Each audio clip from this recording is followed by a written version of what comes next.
Sabahın xeyir olsun Rəqsanə. Salamlayıram səni. Bugün bizi necə bir hava gözləyir? Yenidənmi yazı hiss etməməyə başlayacaq? Payız ab-havası müşahidə olunacaq? İnformasiyaları səndən alaq.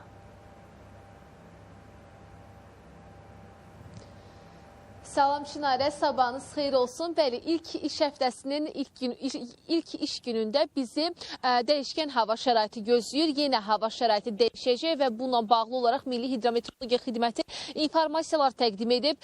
Bugünə nəzər salaq, bugün hava necə olacaq? Mayın 12-sində gözlənilən hava şəraiti Bakıda və Abşeron yarımadasında dəyişkən buludlu olacaq, arabir tutulacaq. Amma ümumilikdə yağmursuz keçəcək və havanın temperaturu ümumilikdə 20-25 dərəcə isti olacaq. Atmosfer təzyiqi 757 mm civəsində olacaq. Nisbi rütubət isə 55-60% arası olacaq və ölkə ərazisində ümumilikdə mülayim şimal-qərb küləyi əsəcək.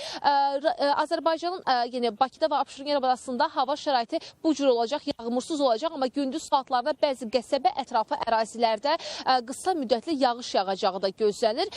Bakıda dedik ki, hava yağmursuz olacaq, amma rayonlarda bunun əksinə olaraq intensiv yağış yağacağı gözlənir. Hətta bəzi dağlıq dağətəyi ərazilərdə yağışın daha da sürətlənəcəyi, şimşək çaxacağı və bəzi ucqar ərazilərdə dolu düşəcəyi də ehtimal olunur və bəzi saatlarda, günün bəzi saatlarında hətta dolunun, yağan sulu qarın qara da keçəcəyi proqnozlaşdırılır və bu cür hava şəraiti ilə əlaqədar olaraq Milli Hidrometeorologiya Xidməti də əhaliyə xəbərdarlıq ünvanlayıb. Rayonlarda havanın temperaturu, yəni bölgələrdə 25-30 dərəcə isti olacaq saatlarında, rayonlarda isə, yəni daha doğrusu ucqar ərazilərdə isə 15-20 dərəcə isti olacağı da gözlənir və təbii ki, bu cür hava şəraiti nə vaxta dək davam edəcək? Bununla bağlı insanlarda sual yarana bilər.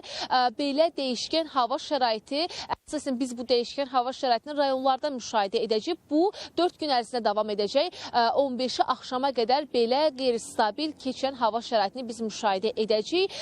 Və ümumiyyətlə maraqlı ola bilər ki, bu cür hava şəraiti niyə yaranır? Yəni belə yaz aylarına xas olmayan hava şəraitinin olması, dəyişkən hava şəraitinin olması ölkəmizə şimaldan gələn soyuq hava kütlələri ilə əlaqədardır. Aparılan elmi araşdırmalara görə də bu cür soyuq hava kütlələri əsasən ölkəmizin ərazisində Qara Dənizindən və Ural dağlarının ucqar hissələrindən gəlir və bu da elmi dildə yüksək çökəklik təzyiqi deyilir buna. Təzyiq çökəkliyi deyilir buna və havaların soyuq keçməsi də yaz ayının dayansız olması ilə əlaqədardır ki, bu cür dəyişkən hava şəraiti dediyimiz kimi mayın 15-nə qədər davam edəcək. Bakıda, Abşeron yarımadasında hava şəraiti yağmursuz olacaq, amma dəyişkən, haradasa biraz temperaturun aşağı inməsi müşahidə ediləcək. Amma rayonlarda intensiv yağış yağacağı gözlənir və hətta bəzi çaylardan sel keçəcəyi də gözlənir. Bununla bağlı da xəbərdarlıq ünvanlanıb ki, sululuq artacaq və artıq biz bir neçə gün əvvəldə sululuğun artması nəticəsində çaylarda sel, daşqın yaranması nəticəsində insanların həmin acı fəsadlarla da üz-üzə qaldığının görüntülərini müşahidə etdik. Sosial şəbəkələrdə də bununla bağlı paylaşılmışdır. Ona görə də bir qədər diqqətli olmaqda da fayda var. Hava proqnozu ilə bağlı və gözlənilən təqdim olunan informasiyalara əsasən diqqətinizə çatdırdıq havanın necə olacağını. Söz yenidən sizdədir.